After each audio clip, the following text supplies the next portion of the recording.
बिस्मिल्लाहिर्रहमानिर्रहीम, अस्सलामुअलैकुम। लाखों करोड़ों दुरूदो सलाम मोहम्मद मुस्तफ़ा सल्लल्लाहु अलैहि वसल्लम और आले मोहम्मद पर। मैं हूँ उमर दराज गोंदल और आप मेरा यूट्यूब चैनल देख रहे हैं।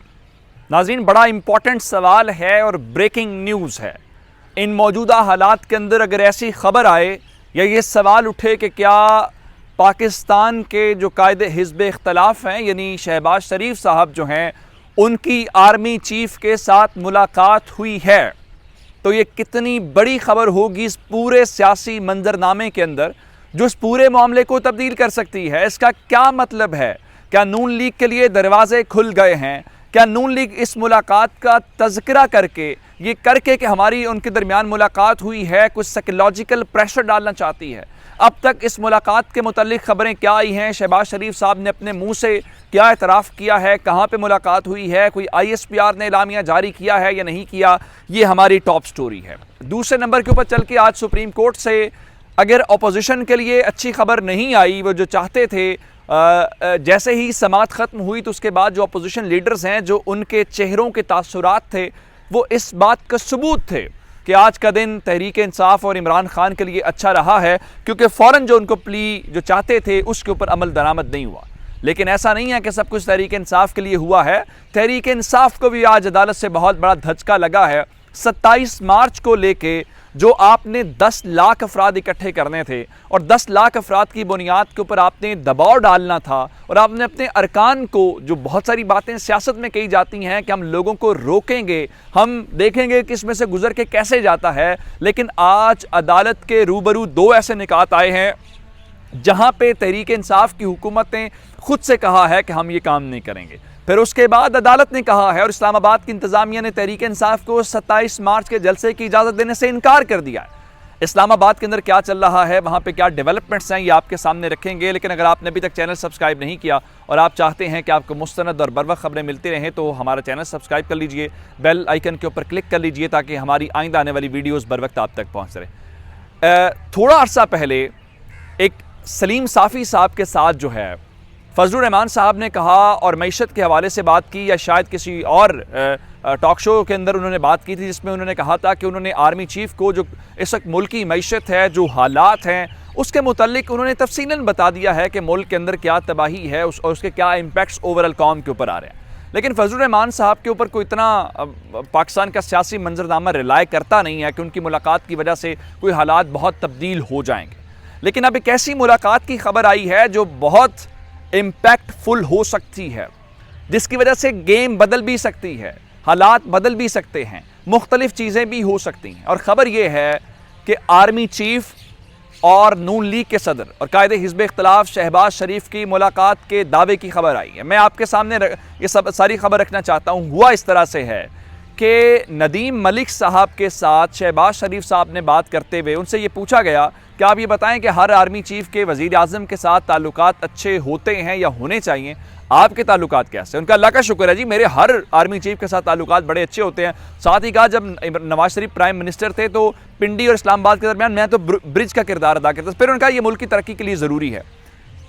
फिर उन्होंने आर्मी चीफ वाली बात की और कहा जी हाँ जी मेरी उनसे हुई है और बड़ी प्रोडक्टिव हमने गुफ्तगू की है, हमने बड़ी पॉजिटिव गुफ्तगू की है। ये शहबाज शरीफ के मुँह से पहला एतराफ़ था जिस पे जो बड़े पाकिस्तान के एंकर हैं अरशद शरीफ साहब ने अब से चंद घंटे पहले ये ट्वीट किया और उस ट्वीट के अंदर फिर ये सवाल उठाया है कि ये मुलाकात जो आर्मी चीफ की और शहबाज शरीफ की हुई है, ये मुलाकात कहाँ पे हुई है?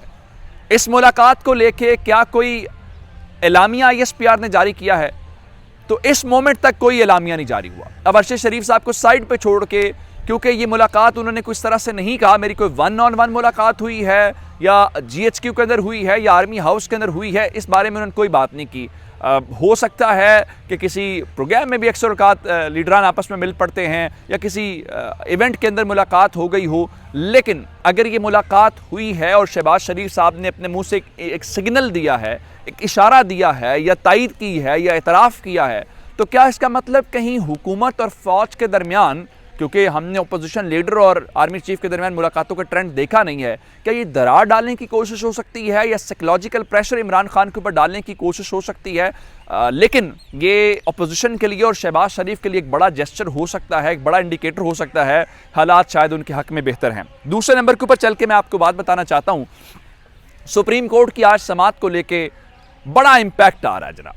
अपोजिशन का ख्याल ये था क्या चीज़ें उनके हक में होंगी, लेकिन मैं आपको बताऊं कि तहरीक इंसाफ को भी आज की समाअत ने धचका लगाया है। चलिए, स्पीकर वाली बात मैं आपको बता चुका हूं कि उसके ऊपर तो बात नहीं हुई और ना ही कोई अपोजिशन ने पिटीशन फाइल की है, लेकिन 27 मार्च का जलसा अमर बिल मारूफ के नाम से जो तहरीक इंसाफ कुरानी आयत के ऊपर करने जा रही है, उसको लेके हुकूमत को उन्होंने कहा है कि अपनी ताकत का मुजाहरा पार्लियामेंट के अंदर करें, लोगों को लाके किसी को वोट डालने से मत रोकें। और उसके बाद जो जलसे के हवाले से सुप्रीम कोर्ट ने कहा है कि डी चौक का इस्तेमाल ना करें, रेड जोन की तरफ ना जाएं, कोई सियासी जमात भी ना करे। तो अब अटॉर्नी जनरल साहब ने बताया, एक तो खुद फवाद चौधरी साहब ने कहा था कि हम 10 लाख लोग लाएंगे और उसके बाद हम देखेंगे कि ये जो मुनहरिफ अरकान हैं ये कैसे उन 10 लाख लोगों में से गुजर के इमरान खान के खिलाफ वोट करते हैं। आज अटॉर्नी जनरल ने अदालत को कहा है कि वो हल्फन ये बात कहते हैं कि किसी को वोट डालने से रोका नहीं जाएगा। फिर ये भी कहा तमाम अरकान असेंबली को बाहिफाजत ऐवान के अंदर पहुंचाएंगे और ये हमारी जिम्मेदारी है और ये हुकूमत की जिम्मेदारी है। अच्छा, इसके बाद अब इंतजामिया ने गवर्नमेंट को और अपोजिशन दो, चूंकि गवर्नमेंट के बाद अपोजिशन ने कहा हमने भी डी चौक में जलसा करेंगे, दोनों को डी चौक में जलसा की इजाजत देने से इनकार कर दिया। ये धचका गवर्नमेंट के लिए, अपोजिशन के लिए तो मसला ही नहीं है। ये मामला तो गवर्नमेंट का, जब अपनी ताकत का मुजाहरा करना चाहती है। गवर्नमेंट को कहा गया है कि हुकूमत परेड ग्राउंड के अंदर, चूंकि 23 के बाद तो वो खाली हो जाएगा, 23 तक तो वहाँ पे ये परेड को लेकर चीज़ें हैं, आप परेड ग्राउंड के अंदर और जो अपोजिशन है वो H9 के अंदर जलसा कर ले। लेकिन आप देखिए क्या ये मानते कि नहीं मानते। एक और इंपॉर्टेंट नुकता मैं आपके सामने रखना चाहता हूँ।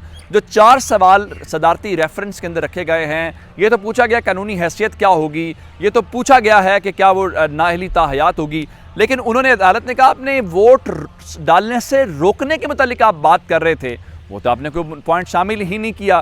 तो आज ओवरऑल तहरीक इंसाफ को भी थोड़ा वहाँ हुआ है, सिर्फ अपोजिशन के लिए नहीं हुआ।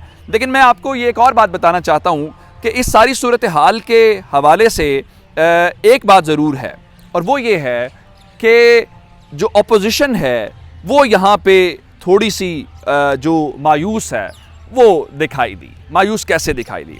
मायूस इसलिए दिखाई दी कि जो शहबाज शरीफ साहब हैं, जब वो बाहर आए तो उन्होंने क्या कहा? उन्होंने ये कहा कि जनाब देखें, हमारी एक इल्तजा थी और वो इल्तजा ये थी कि स्पीकर साहब ने जो इजलास है वो 14 दिन की ताख़ीर के बाद बुलाया है। आइन के अंदर 14 दिन है तो ये कानून शिकनी है, लेकिन चूँकि ये मामला सबजुडिस है, सबजुडिस का मतलब ये है कि मामला अदालत के सामने ज़ेर समात है, तो मैं इस हवाले से जो कोई जो कमेंट है वो नहीं करूँगा। उसके बाद मैं एक और पंजाब से आपको ख़बर देना चाहता हूँ। मैंने आपको ख़बर दी थी कि जो जहांगीर खान तरीन ग्रुप है और गवर्नमेंट के दरमियान चीज़ें चल रही हैं। आज ओन चौधरी ने पहली बात तो ये क्यों कहा जी हमने शहबाज बुज़ार के माइनस की बात नहीं की। दूसरे नंबर के ऊपर उन्होंने तस्दीक कर दी है, जो मैंने आपको खबर दे चुका हूँ, पंजाब के वज़ीर आला की तब्दीली की। इमरान खान का ख्याल ये है कि अगर हम इस तहरीक के दौरान करेंगे तो मोराल डाउन होगा अरकान का, या इत्तेहादी थोड़ा सा हमें तंग कर सकते हैं। तो आज ओन चौधरी ने कहा है कि हमें सेंटर से पंजाब के अंदर मुस्बत तब्दीली के हवाले से और मुस्बत इशारे दे दिए गए हैं, जिसका मतलब ये है कि आज उन्होंने कहा है कि हम पार्टी छोड़ना नहीं चाहते, हम पार्टी के ख़िलाफ़ नहीं जाना चाहते। तो इमरान खान की वो बात दुरुस्त हो सकती है कि तहरीक अदम एतमाद से पहले ये तमाम लोग वापस आ सकते हैं, लेकिन मैच दिलचस्प है, दोनों जानिब घोड़े दौड़ा रहे हैं। आप देखिए एट द एंड कामयाब कौन होता है। चैनल सब्सक्राइब कीजिएगा। आपकी समातों का बहुत शुक्रिया। खुदा हाफिज़।